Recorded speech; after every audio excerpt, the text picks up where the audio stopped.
चुनाव आयोग द्वारा प्रदेश में विधानसभा चुनाव की घोषणा के बाद से ही प्रशासन चुनाव की तैयारियों में लग गया है। इसी के चलते इंदौर में सावेर विधानसभा उपचुनाव को लेकर प्रशिक्षण शिविर आयोजित किया गया, जिसमें अधिकारी और कर्मचारियों ने भाग लिया। देखिए, ये स्वीप की ट्रेनिंग है। स्वीप जो है systematic voter education and electoral programme, ये निर्वाचन आयोग ने लगभग 10 साल पहले शुरू किया था, क्योंकि जब लोकतंत्र अपना परिपक्व होता जा रहा है और लोकतंत्र के परिपक्व होने में एक चीज़ सबसे खास ये होती है कि जो वोटर्स हैं, एक तो वो ज़्यादा से ज़्यादा रजिस्टर्ड हों, वोटर लिस्ट में आएँ, 18 साल से ऊपर के जो लोग हैं, और फिर वो एक बार वोटर लिस्ट में आ जाने के बाद वोट डालने भी जाएं। जैसे अपन देखते रहते हैं, अक्सर एक प्रश्न पूछा जाता है वोटिंग होने के बाद कि पोलिंग कितने परसेंट रही। कभी हम सुनते हैं 60% रही, कभी 65% रही। पूरे देश भर का जो पोलिंग परसेंटेज आता है 60% के करीब रहता है, जबकि जो पोलिंग करने वाले लोग हैं, वोटर्स हैं, वो तो 100% होते हैं। मतलब पॉपुलेशन के बराबर नहीं होते। पॉपुलेशन में से जितने वोटर्स हैं, मैं उनकी बात कर रहा हूँ।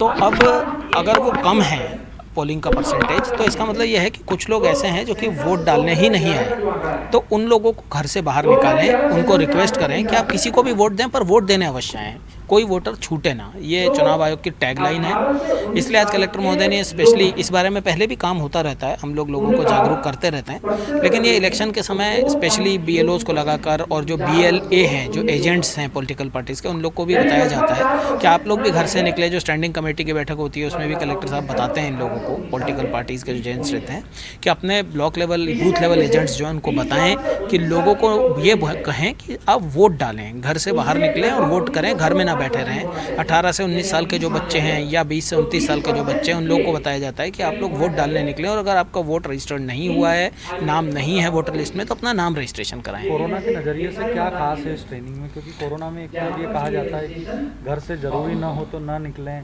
बिल्कुल आप सही कह रहे हैं, बिल्कुल आप सही कह रहे हैं। घर से ज़रूरी हो तो ना निकले, परंतु ये तो ज़रूरी है ना, ये तो इलेक्शन है। तो कुछ क्या तो इसके लिए हमने ये तरीका रखा है कि जब वो निकलेंगे, तो चुनाव आयोग ने इस बार बहुत अच्छी व्यवस्था करी है, और हम लोगों को निर्देश दिए गए हैं कि हर बूथ पर एक बड़ा टेंट, 30 बाई 30 के लगभग का टेंट लगाया जाए, जिसमें जब लोग आएंगे तो उन लोगों को एक टोकन दे दिया जाए, जिससे कि 10 से 15 लोग ही लाइन में लगे रहें, बाकी लोग बैठ के अपनी बारी का इंतजार करेंगे। दूसरा, जब आएंगे तो उन लोग के लिए हाथ धोने के लिए पानी और बाल्टी और साबुन की व्यवस्था रखी गई है। उन लोगों को मास्क हमने रखा है, जिन लोग मास्क लगाकर नहीं आएंगे उन्हें मास्क भी दिया जाएगा। हाथ में पहनने के लिए उनको एक ग्लव्स दिया जाएगा, जिससे कि अंदर जाके जब वोट डालेंगे तो वो ग्लव्स पहन के वोट डालेंगे। और जिन लोगों को बुखार होगा या ऐसा लगेगा कि बुखार है, तो उनकी थर्मल स्क्रीनिंग होगी, और 2 बार थर्मल स्क्रीनिंग होने के बाद 5-5 मिनट के अंतराल से अगर लगता है कि इनको बुखार है, तो उन्हें टोकन देके बोला जाएगा आप घर जाएं, और जो आखिरी का 1 घंटा होगा, उस घंटे में आप पुनः आइए और फिर आप वोट डाल लीजिए, जिससे कि वहाँ से भीड़ छट जाए और आपके कारण कोई इन्फेक्शन की संभावना ना बने। अन्य साधारण जो वोटर्स, उनको आखिरी घंटे में वोटिंग करने का अधिकार नहीं, उनको भी रहेगा। इन लोगों को ये कहा जाए, क्योंकि आखिरी घंटे में वोटर्स थोड़े कम हो जाते हैं, तो दिन में जो मेन चंक रहता है, या तो एकदम सुबह रहता है, या फिर दिन में खाना ना खा के लोग आते हैं। जो आखिरी घंटा रहता है, उसमें उनको बुलाया जाएगा वोटर्स को, जिन लोगों को कि कोविड के जैसे सिम्टम दिख रहे हैं, और उनको फिर सावधानीपूर्वक वोट डलवाया जाएगा।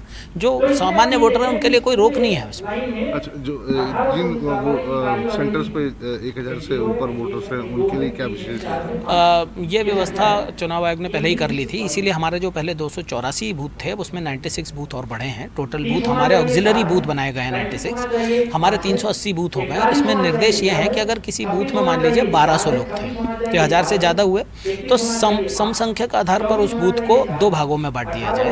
एक रूम और ले लिया जाए, वहाँ 600 वोटर्स कर दिए जाए और 600 यहाँ कर दिया जाए, जिससे कि दोनों जगह पे भीड़ जो है वो लगभग बराबर रहे, तो एक जगह पे बहुत ज़्यादा लोड ना आए। क्या कारण है कि अभी मतदाता सूची का अंतिम प्रकाशन नहीं किया जा सका है? नहीं, अंतिम का प्रकाशन का कारण कुछ नहीं है। उसका जो चुनाव आयोग का निर्धारित टर्म रहता है कि इस समय तक वोटर आदमी अपना नाम जुड़वा सकेगा, उसके बाद उसका प्रकाशन होगा, फिर चिन्हित प्रति मिलेगी, तो हम लोग शेड्यूल के हिसाब से चल रहे हैं। संक्रमित मरीज जो उस समय चुनाव वोटिंग के वक्त संक्रमित होंगे, होम आइसोलेट होंगे या फिर होम क्वारंटीन लोगों के लिए क्या नियम होगा? इस बार पोस्टल बैलेट की व्यवस्था जो की गई है, उसमें 3 लोग हैं। एक जो 80+ के हमारे मतदाता हैं, दूसरे हमारे जो PWD जो हमारे दिव्यांग मतदाता रहेंगे, और तीसरे जो कोविड के पॉजिटिव मतदाता हैं, उन लोगों के लिए घर जाके उनको पोस्टल बैलेट की व्यवस्था कराई जा रही है। हमारी टीम जाएगी घर, उनको बैलेट पेपर दिया जाएगा, वो बैलेट पोस्ट करके उसको डब्बे में डालेंगे, फिर हमारी टीम उसको लेके प्रेस करेंगे कि कितने लोग पॉजिटिव। हमारे पास जो डेटा है उसके हिसाब से हमारे पास ट्रेस्ड है, और उसके हिसाब से ही कार्रवाई होगी।